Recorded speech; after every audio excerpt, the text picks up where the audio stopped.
দর্শক, এই মুহূর্তে ডাকসু নির্বাচনের সবশেষ খবর জানতে আমরা সরাসরি যুক্ত হচ্ছে আমাদের সহকর্মী অনুপ পিয়ালের সাথে। অনুপ, নিশ্চয়ই আপনি আমাকে শুনতে পাচ্ছেন। অনুপ, ডাকসু নির্বাচনের চূড়ান্ত ফলাফল তো ঘোষণা হয়েছে, তো এই মুহূর্তে কেমন প্রতিক্রিয়া দেখছেন বিস্তারিত আমাদের জানান।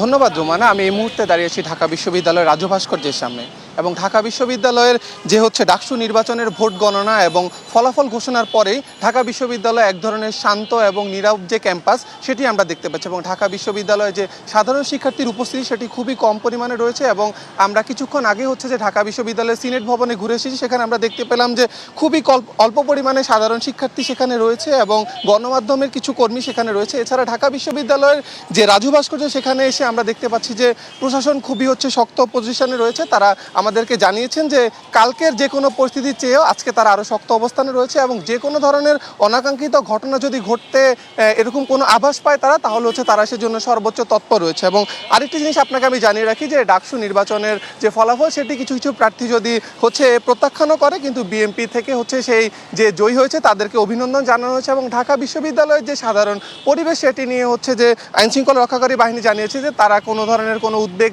নেই। তবে যে যদি এরকম কিছু ঘটেও সেক্ষেত্রে তারা যে সর্বোচ্চ অবস্থানে যাওয়ার জন্য তাদের প্রস্তুতি রয়েছে। এবং হলগুলোতে আমরা ঘুরে দেখলাম, হলগুলোতে ঘোরার পরে আমরা যে পরিবেশ দেখতে পেলাম সেখানে যেমন বিজয়ী যারা রয়েছে তাদের যেমন এক ধরনের আনন্দ কাজ করছে এবং যারা পরাজিত রয়েছে, যারা হেরে গিয়েছেন সেসব প্রার্থীদের সাথে আমরা কথা বলেছি, তারা একটু মন খারাপ হয়েছেন। তবে তারা নির্বাচন নিয়ে যে কোনো প্রশ্ন সেটি করার তারা জায়গা দিচ্ছেন এবং ডাকসু নির্বাচনকে তারা বলছে যে অন্যান্য বিশ্ববিদ্যালয়ে তাদের যে পরবর্তী যে নির্বাচনগুলো হবে সেগুলোর জন্য একটা রোল মডেল হবে। এছাড়া আমরা কিছু সাধারণ শিক্ষার্থীদের সাথে কথা বলেছি, তারা বলছেন যে যারা জয়ী হয়েছে তারা যেন দলীয় রাজনীতির বাইরে এসে যেন সাধারণ শিক্ষার্থীদের নিয়ে কাজ করে এবং কোনো ধরনের যেন সাধারণ শিক্ষার্থীদের উপর চাপ দেওয়া না হয় এবং কোনো ধরনের চাপ দিয়ে বা সরকারের সাথে কোনো ধরনের লিয়াজু মেনটেন না করে যেন তারা সাধারণ শিক্ষার্থীদের জন্য কাজ করে।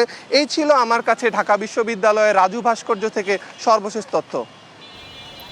অনুপ পিয়াল, আপনাকে ধন্যবাদ। দর্শক, ঢাকা বিশ্ববিদ্যালয় থেকে ডাকসু নির্বাচনের ফলাফলের চূড়ান্ত ঘোষণা বিষয়ে বিস্তারিত জানাচ্ছিলেন আমাদের সহকর্মী অনুপ পিয়াল।